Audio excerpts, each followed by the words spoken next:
നമസ്കാരം. ഡ്രോൺ ആക്രമണത്തിൽ പരിക്കേൽക്കുന്നു. ആശുപത്രിയിൽ ചികിത്സ നിഷേധിക്കുന്നു. തുടർന്ന് തൻ്റെ 19-ാം വയസ്സിൽ മരണമടയുന്നു.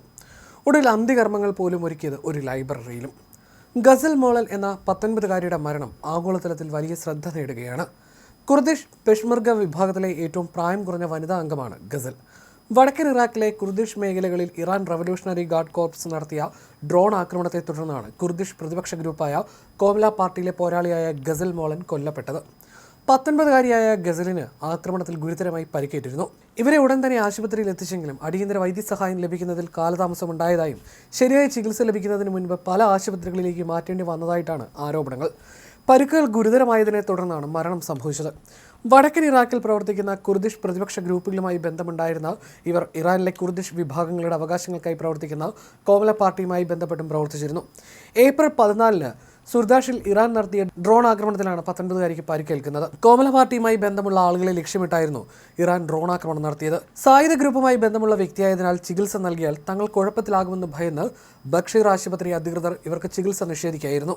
സായുധ ഗ്രൂപ്പുമായി ബന്ധമുള്ള വ്യക്തിയായതിനാൽ ചികിത്സ നൽകിയാൽ തങ്ങൾ കുഴപ്പത്തിലാകുമെന്ന് ഭയന്ന് ബഷീർ ആശുപത്രി അധികൃതർ ചികിത്സ നിഷേധിച്ചതായി ഗസലിനൊപ്പമുണ്ടായിരുന്ന സിവിൽ ആക്ടിവിസ്റ്റ് ഷക്കീല മഹത്രി പനാഹ് ആരോപിച്ചു.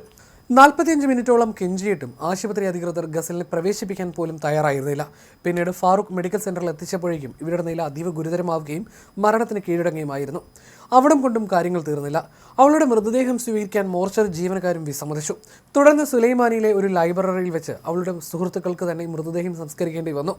അവിടെ വെച്ചാണ് അവളുടെ ഭർത്താവ് അവസാനമായി യാത്രാമൊഴി ചൊല്ലിയത്. മരണശേഷവും ആ ദുരിതങ്ങൾ തുടർന്നു.